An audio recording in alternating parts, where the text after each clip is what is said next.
Buenas tardes. La verdad me he tomado estas preguntas como un tema de reflexión y es el tipo de reflexiones que hacemos en nuestros cursos de filosofía aquí, y ya quedan invitados para el próximo, que empieza el martes 24 a las 8:30 de la tarde, donde justamente uno de los temas son estas preguntas que tienen que ver con nuestra vida como seres humanos en el ámbito público, en relación con los demás. ¿Okay? Y en ese curso exploraremos las ideas de distintos filósofos clásicos sobre estos temas. Y yo la verdad, cuando me encontré con este tema, ¿cuál es tu precio?, andaba buscando a alguien para pegarle un puñetazo, ¿cierto? Si yo me acerco a una dama y le digo, mira, ¿cuál es tu precio?, yo creo que la bofetada no me la saca nadie, ¿cierto?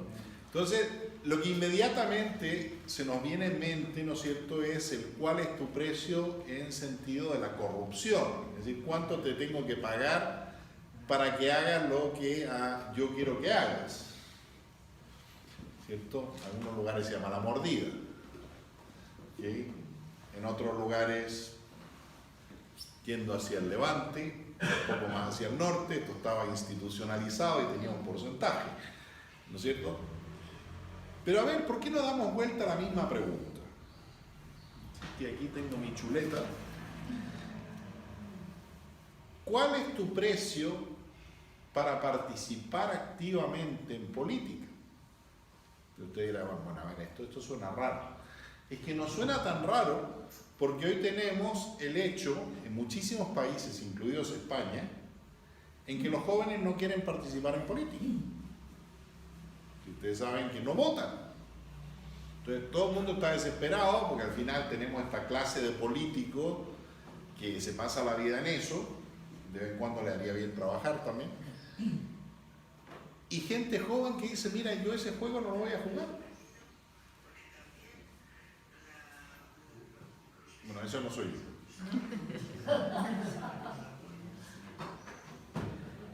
Entonces la desafección juvenil es un problema grave. Y como los jóvenes no tienen pelo en la lengua, si uno les pregunta, nuevamente al principio no dicen mucho, pero en el fondo hay más de alguno que dirá, el que está un poco enterado, si todos son una manga de sinvergüenzas, ¿por quién voy a votar? ¿Okay?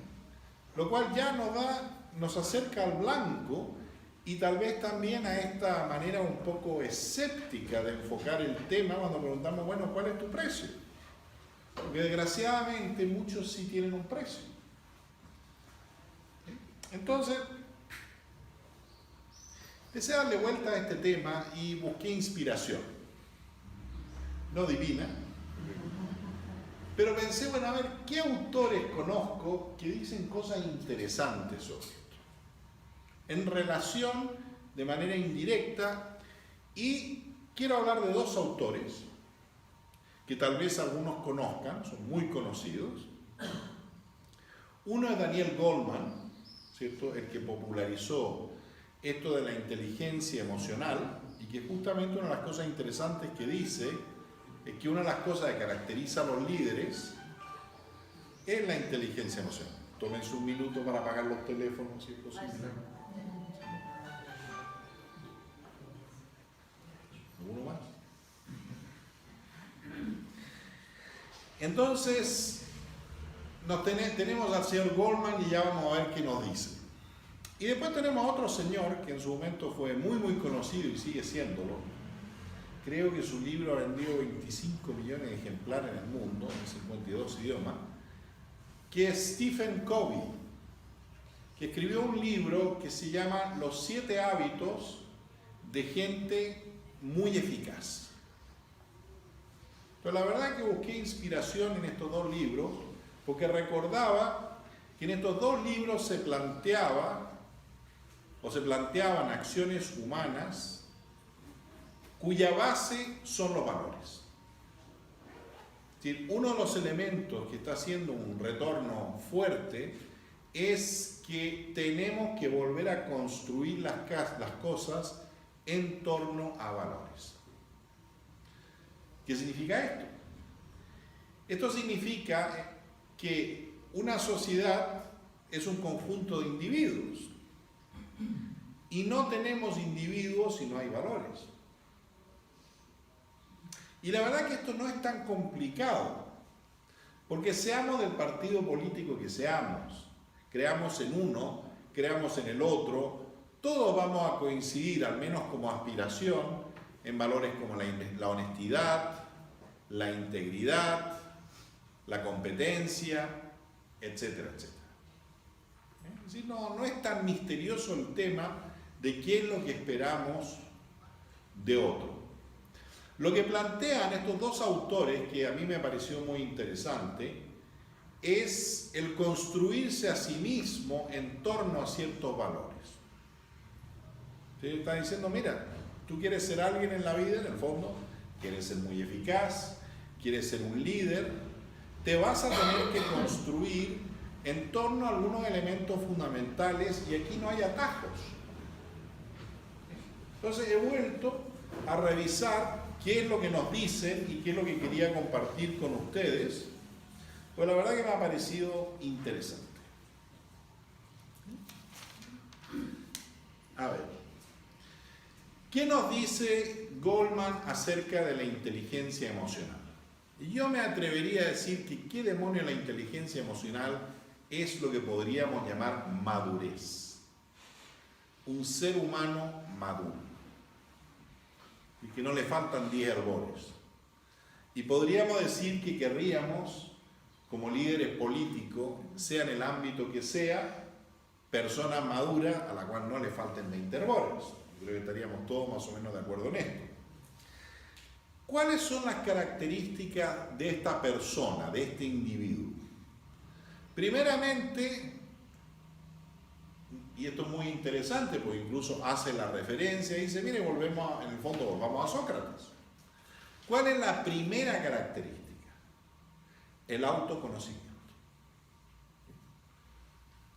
Y en inglés se llama self-awareness.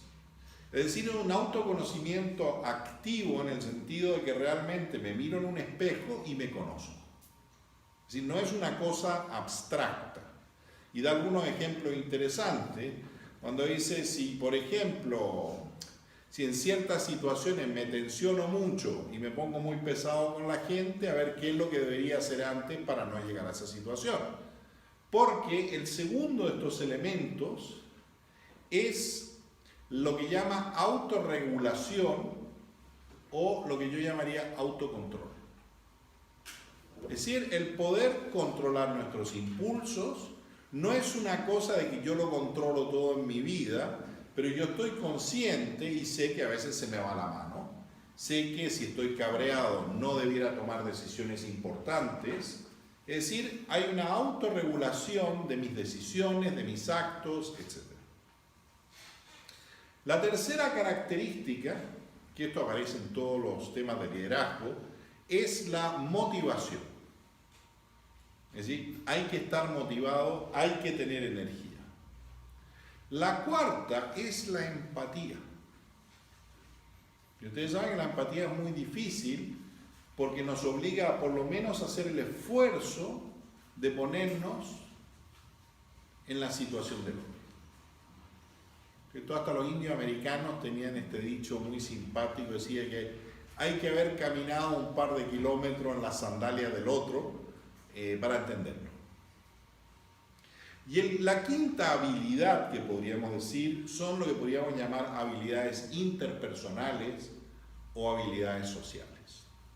Pero hay que entender de que en el centro de todo esto hay un sistema de valores. Esa es la columna, digamos, vertebral en torno al cual se van articulando estas, llamemos, habilidades y que yo resumiría diciendo esto es lo que podríamos llamar una persona realmente madura. Esto lo pueden relacionar con muchas cosas, pero yo creo que aquí sería muy difícil estar en desacuerdo. Y lo que plantea es que todo líder realmente efectivo va a tener un nivel de desarrollo de su inteligencia emocional definida en torno a estos 5 criterios importantes. ¿Estamos hasta ahí? Bueno. Sí, capaz que la de esto en 15 minutos. Así. Vámonos a Stephen Covey. sus personas altamente eficaces, pero donde nuevamente el primer acento se pone en los valores. Entonces, él habla de 7 habilidades que nos llevan de la dependencia a la independencia y de la independencia a la interdependencia.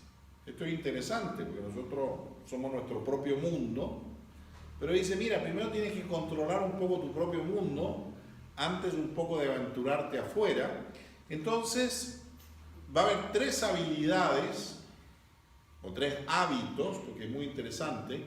Él pone el acento en el hábito, y esto nos recuerda a las escuelas clásicas diciendo que tenemos que transformar los valores en hábitos morales, es decir, en buenos comportamientos morales, que reflejen principios que son las virtudes. Sí, la virtud es el punto de vista de referencia, pero que se tiene que traducir en un comportamiento acorde. El primero es ser proactivo. ¿Sí? ¿Se acuerdan de la motivación de nuestro colega anterior, de Goldman? Segundo, tener metas claras. Tengo que saber hacia dónde voy. Tengo que proponerme metas. Y el tercero, tener prioridades claras. Estos 3 hábitos me permitirán lograr una victoria personal o individual. Y esto pasa a ser una plataforma para ahora relacionarme con los demás de otra manera. Porque esto me lleva a la independencia. Es decir, en vez de ser esclavo de todos mis apetitos, como dirían los clásicos, esto me lleva a una victoria personal, a una independencia a partir de la cual puedo construir una interdependencia. Entonces esto me lleva a los 3 hábitos siguientes, que los que sepan de teoría de negociaciones lo reconocerán. Primero es un marco conceptual de ganar-ganar. Es decir, yo quiero en mis relaciones con los demás lograr situaciones o acuerdos en los cuales las distintas partes se sientan ganadoras. Y esto es otra visión del mundo. Porque si yo gano, tú pierdes, si tú ganas, yo pierdo, esa es una visión del mundo escasa. Es como decir, tengo un bizcocho pequeño, hay un pionono y somos 2. ¿Okay? Te lo comes tú, yo me quedo con las ganas, me lo como yo, que es lo que yo quiero, tú te quedas con las ganas. En cambio, el ganar lleva a la creatividad. ¿Por qué no encontramos una solución que sea beneficiosa para todos? Ahora vean lo que sucede en política hoy. ¿En qué marco estamos? Si gano yo, pierdes tú. Y además, hemos llegado a un paso más. Que todo lo que haces tú, aunque yo ayer haya dicho qué es lo que me gustaría hacer, está mal. Por el hecho de que lo has hecho tú. Todas tus proposiciones legislativas son erradas porque tú las has planteado. Ahora, capaz que yo mañana diga lo mismo con otras palabras, pero ya no es lo mismo. Eso parece un juego de niño bastante pequeño, ¿no? Yo diría, antes de aprender a leer y escribir, porque los niños aprenden rápidamente a decir mío. Ya no estamos hablando de empatía, ya no estamos hablando de nada. Pero piensen que justamente para salir de un yo victorioso sobre sí mismo hacia una interdependencia, tengo que tener un marco mental en el cual haya espacio para que todos ganemos. Lo cual es posible, pero nos obliga a ser creativos. Y nos obliga a entrar en un marco distinto, que es el marco del bien común. Y ahora van a ver que los siguientes pasos, si ustedes quieren, los siguientes hábitos, están lógicamente relacionados. Procurar comprender antes de ser comprendido.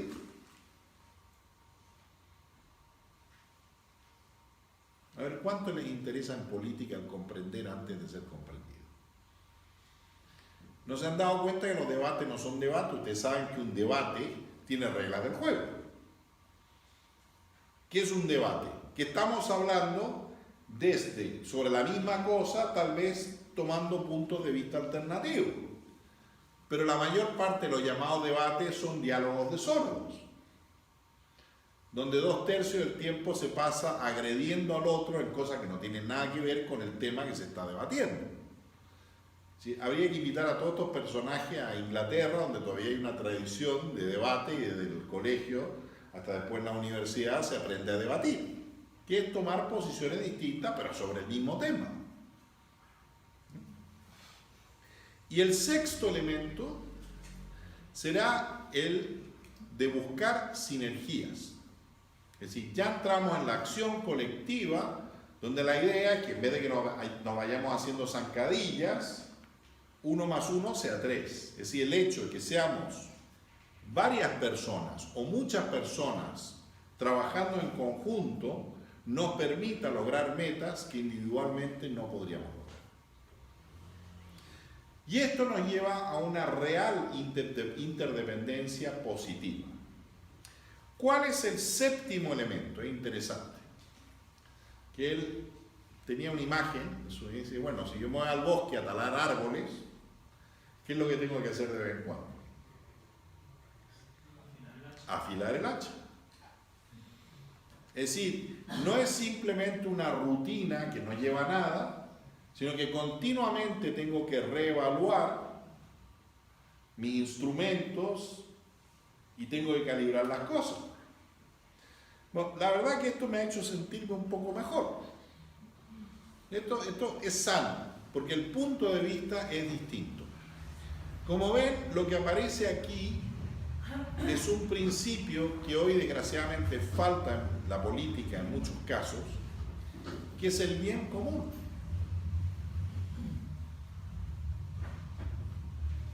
Es muy difícil el bien común. El nosotros. Si estamos simplemente divididos en yo soy de este partido, tú eres de este otro partido, o yo soy joven y necesito mi primer empleo, o yo soy jubilado y necesito una jubilación digna, es decir, si dividimos la sociedad simplemente en tribus enfrentadas que se pelean por el mismo pionono, eso no lleva a ninguna parte. De eso habla más claramente Platón, que lo vamos a ver en el curso que empieza, como les decía, el 24, porque Platón habla de un ideal que permite que todo lo otro se piramidalice, se ordene de manera sinergética. Y Platón, curiosamente, siguiendo a los clásicos y a otros pensadores, plantea lo siguiente. A ver, ¿quién debe estar a cargo del bien común? Aquel que realmente tenga un alma madura, que le permita ese autocontrol y que lo único que le interese realmente es el bien común, el servicio público. ¿Cómo yo puedo atraer a gente así? Bueno, justamente prometiéndole poco. Muy interesante. ¿Qué es lo que dice? Esta gente, en el ideal platónico, dependerá del Estado de por vida, es decir, no tendrá propiedad privada. Vivirá dignamente, sin lujos, Platón lo dice claramente, incluso habla de las distintas ciudades y donde sería su emplazamiento ideal y no ideal. No le gustan mucho los puertos, por ejemplo, eso están en las leyes. Pero justamente sí hay gente que tiene un sentido del bien común y del servicio público. Y que por lo general no son los que ambicionan el poder. Muy interesante. Bueno, hay una historia muy interesante en Plutarco, para que vean que esto es muy antiguo. Estamos en la época romana. Plutarco habla de una serie de vidas en paralelo, normalmente entre un gran personaje romano y otro griego. Y en este caso voy a dar un ejemplo tomado de la vida de Numa Pompilio, que fue el segundo rey de la Roma, de la primera Roma, de la Roma, digamos, etrusca. Y Rómulo se había desaparecido, o lo habían desaparecido. Entonces, algunos decían que había subido en cuerpo y gloria al cielo y se lo habían llevado los dioses, pero la verdad que muchos no creían en esa versión de las cosas. Pero curiosamente, había dos grupos, piensen, estaban los inmigrantes, los romanos, y estaban los locales. ¿Quién eran los inmigrantes? Los romanos. Y los locales, ¿quién eran? Los sabinos. Es decir, había dos grupos claramente definidos, uno que eran un grupo de inmigrantes, digamos, conquistadores, y otro que era el grupo local, que ya se habían intermezclado, se habían casado los unos los otros, etc. Pero todavía había una diferenciación. Y logran algo extraordinario, que si eso se hiciera en política hoy, solucionaría 80% de los problemas. A la hora de decidir quién sería el segundo monarca, se pusieron de acuerdo en una cosa. Dijeron, mira, si el segundo rey va a ser un romano, lo tienen que elegir los sabinos. Y si va a ser un sabino, lo tienen que elegir los romanos. Entonces finalmente se ponen de acuerdo, creo que es un sabino, que es Numa Pompilio, que estaba retirado en el campo. ¿Sí? Él no tenía ningún interés en la política, y hay una comitiva a decirle, Numa, te hemos elegido rey. Y Numa le dice, ¿ustedes están locos? ¿Ustedes creen que yo voy a aceptar? Ustedes aquí se están matando los unos a los otros. Ha desaparecido misteriosamente Rómulo. Y el que salva la situación es el padre de Numa Pompilio, que le dice, a ver Numa, ven para acá, que es lo que yo te he enseñado acerca del bien común y el servicio, con lo cual Numa finalmente acepta el ser rey de Roma, y es el que en realidad arma las instituciones, las primeras grandes instituciones romanas, incluida la de las vestales, cuya misión era cuidar el fuego sagrado. Entonces, como ven, el ser humano esto no es nuevo. Llevamos mucho tiempo con esto de buscar maneras de poder convivir y de que esto lleve a alguna parte. Lo que está claro es que simplemente la convivencia basada en ideales económicos no va a ninguna parte. Por una razón muy simple, porque es pelearse por los piononos. Solo hay una docena de piononos, y si a Juan de ahí le doy 2, solo me queda uno para ti. Entonces ahora vamos a entrar en la guerra por los piononos. Si somos 50 y hay 12 piononos, ya se pueden imaginar. Y todos van a primeramente llorar, y en algún momento tomarán las armas para tratar de dividir los piononos. Es decir, un ideal económico no lleva a ninguna parte. Y piense que ese también es otro de los grandes males. ¿Qué es lo que queremos en conjunto? Entonces, en Europa, ¿no es cierto?, en la posguerra se lanzó un ideal del estado de bienestar. ¿Qué es lo que no se tomó en cuenta? A ver, ¿cuál es el tsunami más grande que es inevitable? Que empieza con D. La demografía. A ver, ¿cuál es la realidad europea hoy? En que se han hecho muchos avances médicos, la gente vive mucho más tiempo. Evidentemente ya cuando uno se hace mayorcito, hace más uso, ¿no es cierto?, de los servicios médicos. Y lo que ha variado de manera muy importante con respecto, ¿no es cierto?, al boom de la posguerra, es el porcentaje de la población activa. Es tan simple como eso.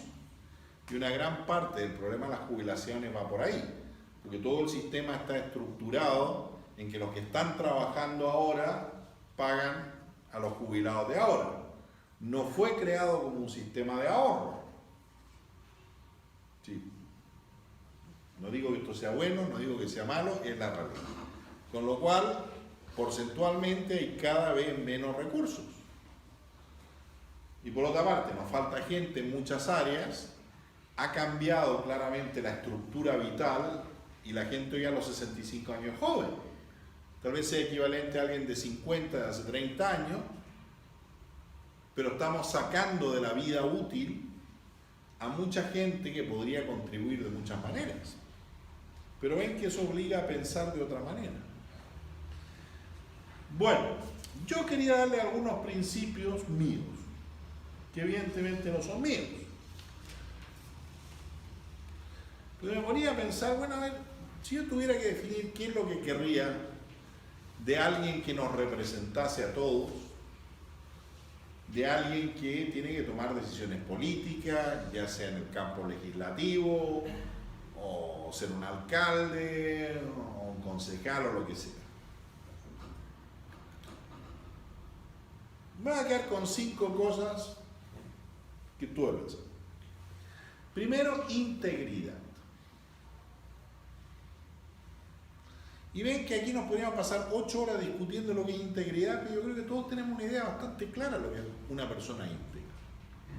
Es algo instintivo e intuitivo. Hay gente que consideramos íntegra y gente que no consideramos íntegra. Entonces es muy interesante que la idea de la integridad nos lleva a una idea de algo que está integrado.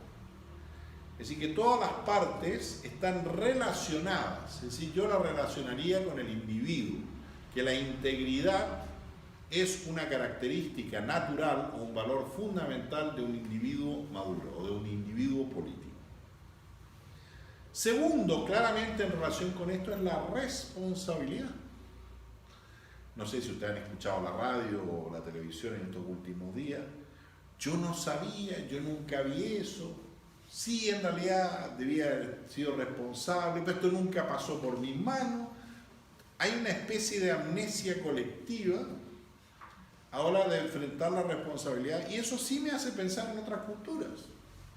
Los que conozcan un poco la cultura japonesa, incluso a nivel empresarial, sabrán de que cuando pasa algo gordo, es el capo máximo el que asume la responsabilidad.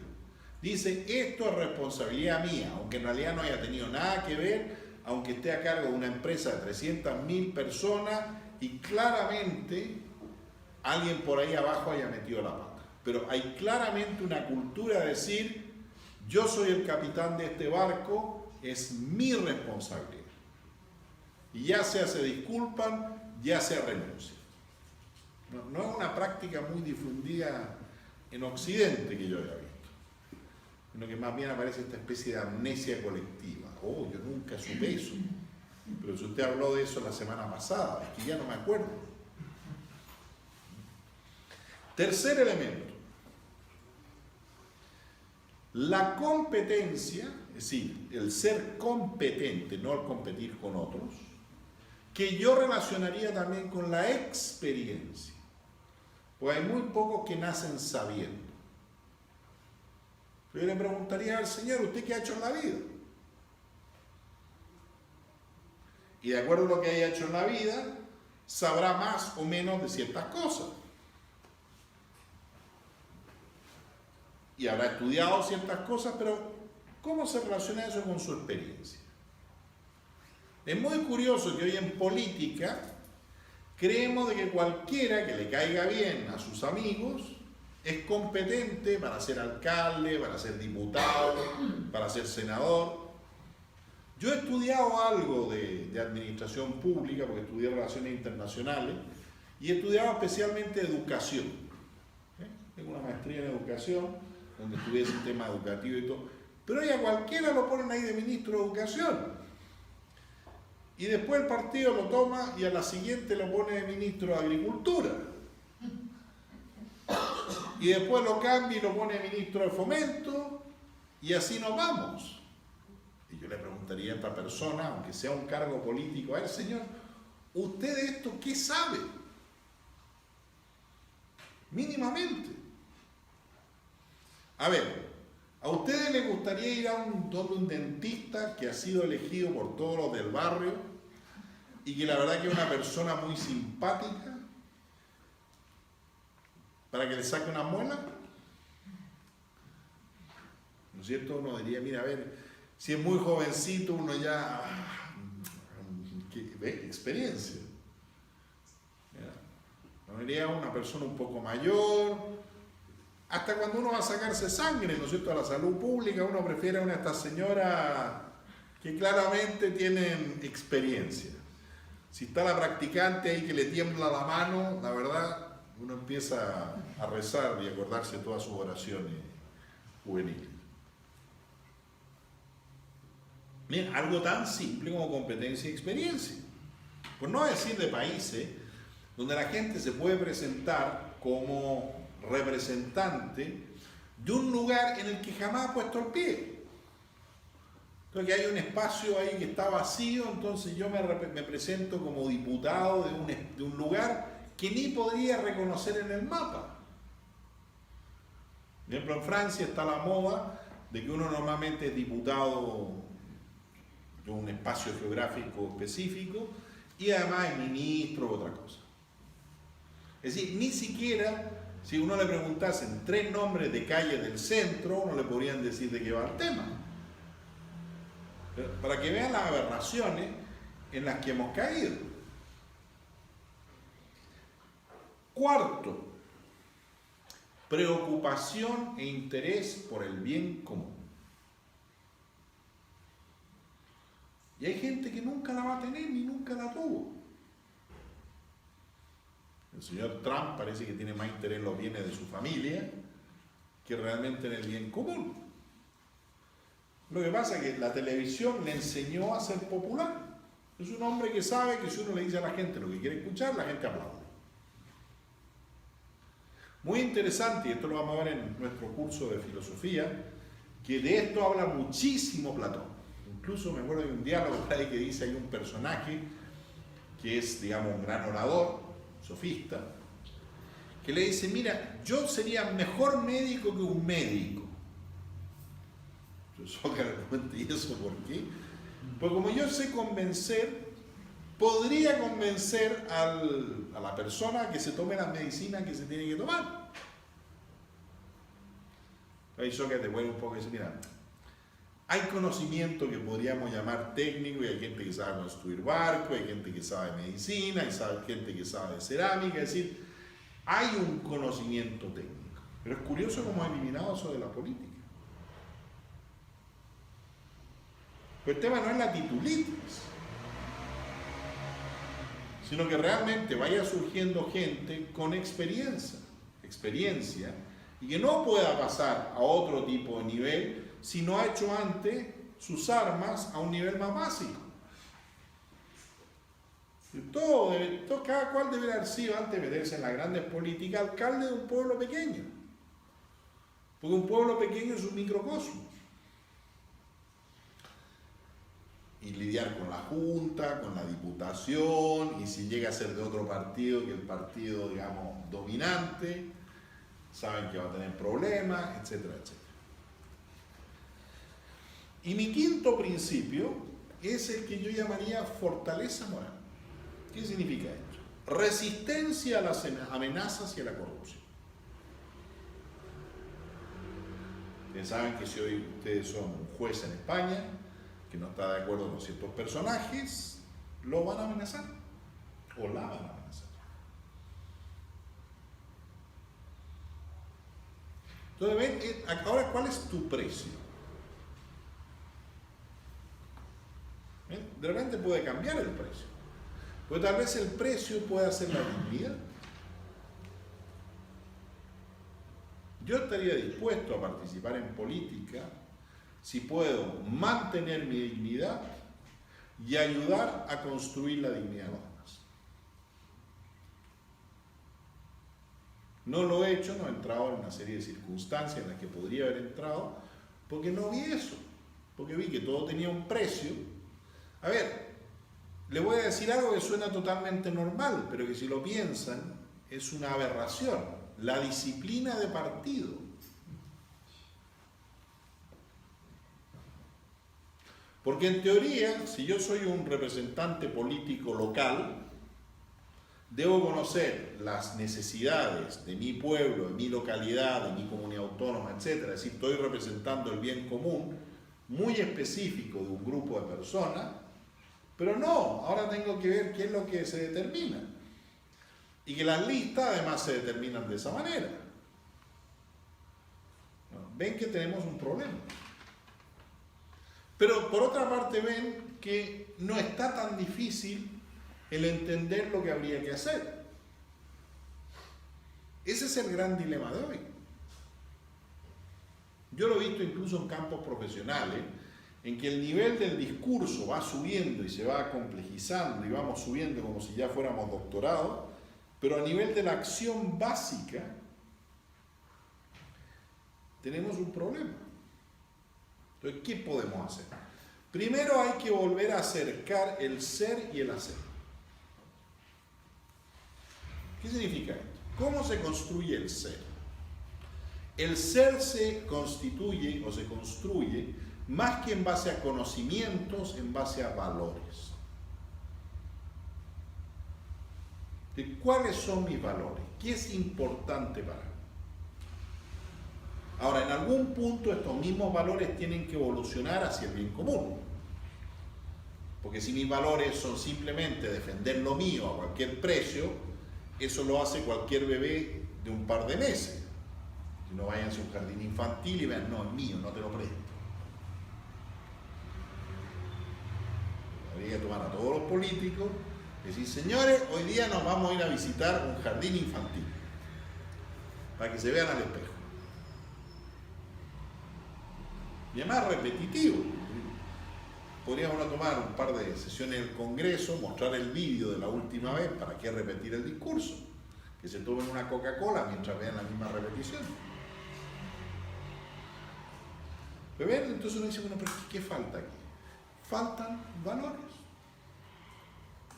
Entonces tenemos que recomenzar la construcción del ente colectivo. Porque si simplemente seguimos pensando que esto se trata de repartir bienes materiales, tengo malas noticias. Los bienes materiales están escaseando. Si todavía seguimos con el cuento chino del estado de bienestar, pero les podría decir exactamente el impacto colectivo de la crisis de estos últimos 10 años. Es muy simple el cálculo. Si ustedes ven el nivel de endeudamiento nacional de prácticamente todos los países de Occidente, van a ver que se ha duplicado. Es decir, en 2005 más o menos el nivel de endeudamiento de muchos países, incluidos Estados Unidos, España y muchos otros, rondaba el 50% del Producto Interno Bruto. Hoy está en el 100%. Es decir, eso significa que tendríamos que hacer todo lo que estamos haciendo trabajando, pero sin cobrar un duro. Porque todo sería para pagar la deuda. Y eso en algún momento revienta. Eso es uno de los problemas del presupuesto hoy. Y lo que ha sido muy interesante para los que hayan seguido un poco el debate de los presupuestos, que nadie hoy es capaz, dentro de esta máquina que hemos armado, de hablar del tema con lógica.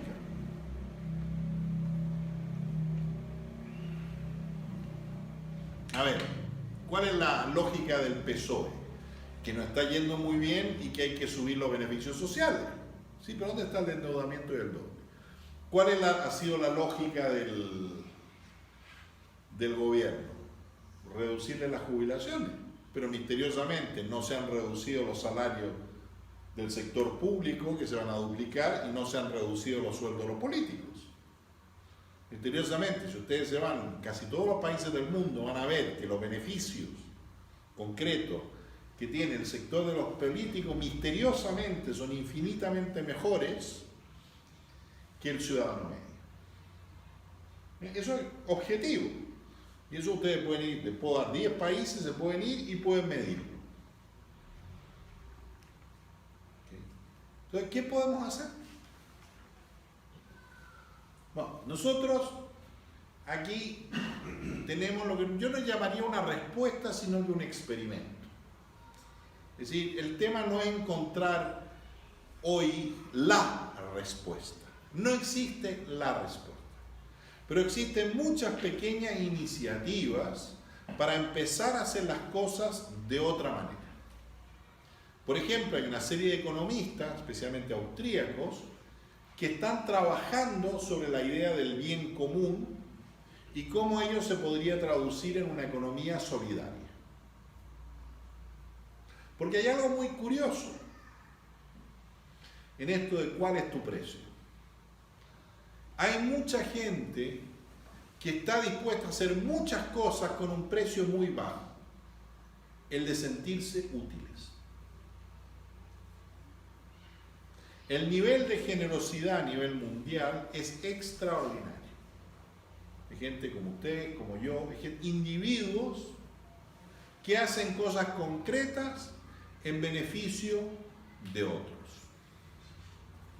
¿Cierto? Tenemos aquí en Granada, por ejemplo, una estupenda organización con la que colaboramos muy estrechamente, que es Calor y Café. Y es muy interesante el ver, cuando uno está ahí, ¿no es cierto? Estamos todos aquí de voluntarios y nos vamos al supermercado a recoger, que la gente es generosa. Y es curioso que es inversamente proporcional, el que más tiene, el que menos da. La gente normalmente que está muy estrecha es la más generosa, porque se solidariza. Yo no creo que la gente sea mala, realmente, no creo que haya mucha gente mala, pero sí creo que hay mucha gente ignorante, que es algo que ya planteaban Platón y Confucio. Pero uno puede salir de esa ignorancia, uno puede acercarse a los demás y tratar de hacer algo. Por eso uno de los pilares de este experimento, que es la Organización Internacional Nueva Acrópolis, es el voluntariado. Pero ¿cuál es el problema del voluntariado? El voluntariado en la práctica, como funciona en muchos lugares, es de corto alcance. Es decir, pasa algo, un terremoto, una inundación, algo, la gente acude, a las 2 semanas ya no acude nadie. Por lo cual tiene que haber un sistema de valores que sustente esto. Y ese sistema de valores está enraizado en la filosofía. Es una manera de ver el mundo, es una manera de interpretar mi relación con el mundo. Tenemos que volver a preguntarnos nuevamente qué es y qué debería ser el bien común. Y cómo a partir del bien común, de una noción de solidaridad, podemos hacer las cosas de otra manera. Y por otra parte está la cultura. ¿Qué es cultura? El arte, la política, todos esos son expresiones de la cultura humana. El ser humano interpreta su mundo y de acuerdo a cómo lo interpreta, actúa de otra manera. Voy a contar una anécdota que a mí me impactó mucho. Hace muchos años, cuando yo dirigía un centro de Nueva Acrópolis en Boston, en Estados Unidos, vimos un video de una ceramista, no sé si era Hopi, o de esa zona más o menos, puede haber sido Hopi, y que explicaba cómo ella hacía su cerámica. Entonces decía, mira, yo voy a buscar greda, es decir, arcilla. Pero cuando llego al lugar pido permiso y solo saco la arcilla que voy a necesitar. Y llevo un regalo porque yo estoy llevándome algo, entonces yo tengo que devolver algo. Y explicaba ese proceso, es decir, que era de una ecología maravillosa. Pues nosotros somos depredadores. Cuando pasamos ya no queda mucho. Piensen solamente cuando compramos cosas, todo el empaquetado. ¿Qué pasa con ese empaquetado? ¿Cuánto de eso es biodegradable?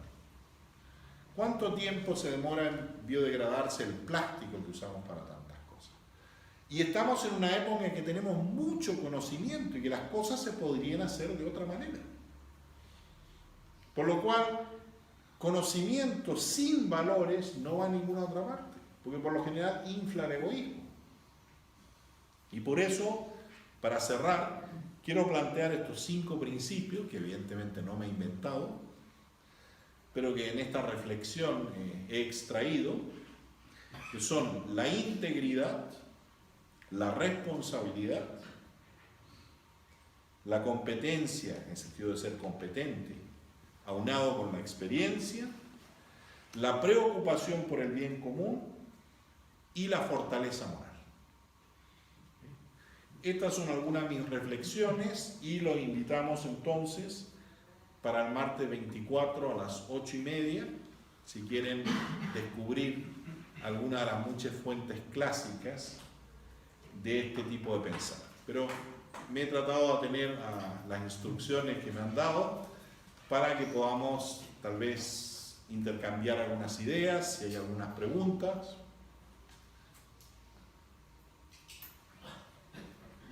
Bueno, yo ya que te ha agotado el tiempo, si quería hacerte una pregunta, darte la enhorabuena por la charla, por lo bien estructurada que la has dado y por la claridad que lo has planteado. Y sí me gustaría que nos hablara sobre el papel de la educación, porque de alguna forma me da la sensación de que estamos mal educados o mal acostumbrados, ¿no? Según como se quiera ver. Y que de alguna manera hay que vencer una inercia que ya se ha producido y que evidentemente hay que frenar. Una inercia de hábitos, podemos llamarlo malos hábitos, ¿no? Entonces, ¿qué papel tiene la educación dentro de que además Platón le da una importancia a eso, ¿no? Fundamental, el grave problema es que la mitad de la educación es en la casa. Y hoy lo que vemos mucho, y todos los que aquí se dedican a la educación, ¿no es cierto?, es te paso a mi niño con todos sus problemas y es problema tuyo. Y eso no funciona. Sí, el grave problema, de que yo diría un 50% de la educación, especialmente en valores, pasa por el ejemplo. ¿Cómo funcionamos nosotros? Por imitación. A ver, ¿qué se lleva a un niño que ve a su padre borracho pegándole a su madre? Ustedes saben que es muy probable que ese cuadro se repita. Y para no irnos mucho más lejos. Entonces también hemos intelectualizado muchos problemas que no son intelectuales, que son bien prácticos. Entonces se dice, no, la educación sería mucho mejor si todos los niños tuviesen un tablet. A mí me gustan los tablets, yo tengo un tablet, pero ¿qué es lo que veo? Que el tablet es una excusa para mantener al niñito ocupado. Entonces ya desde la semana de edad, ¿no es cierto?, ya le enchufan al niño el tablet y ya a los 2 meses ya el niño conoce mucho mejor el tablet que los padres. Por ahí se mete a descubrir cosas que no debiera descubrir.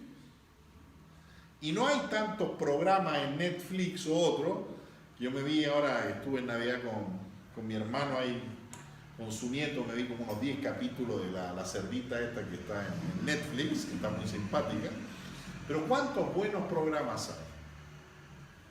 Además estamos siendo niños pasivos. Entonces, no podría estar más de acuerdo contigo de que la educación es fundamental, pero desgraciadamente la educación toma tiempo. Ahora, les voy a decir uno de mis momentos de horror en toda mi carrera académica. Me acuerdo en un curso de comportamiento del consumidor en un programa de MBA en la Universidad de Boston, que cursé hace mucho tiempo. Y cuando el profesor nos explicaba, un tipo que conocía mucho y estaba muy metido en la industria, que hay muchos de estos programas de televisión para niños, estos cómics, que no es que esté el cómics y después se vendan los juguetes, sino que están los juguetes y a veces se hace el cómics para vender los juguetes. Yo la verdad que eso para mí fue una bofetada. Porque después vemos los comportamientos que se están dando. Esta total incapacidad de separar la realidad de la ficción. ¿Y cuáles son los videojuegos más populares? No son precisamente los ecológicos, los que hablan de valores o de otros. Entonces tenemos que hoy día, desgraciadamente, replantear la educación. Me acuerdo de las conversaciones ahí con mi cuñada, que es educadora, y el gran tema que se está dando en los colegios en todo el mundo, ¿cierto? El tema de los móviles y los niños. ¿A qué edad le pueden dar un móvil a los niños? Y vayan a sacarle el móvil. Ustedes saben que hoy la peor tortura que le pueden hacer a un adolescente es quitarle el móvil 24 horas porque lo desconectan o la desconectan de su red social. Pero hemos creado un monstruo y no sabemos bien qué hacer con él.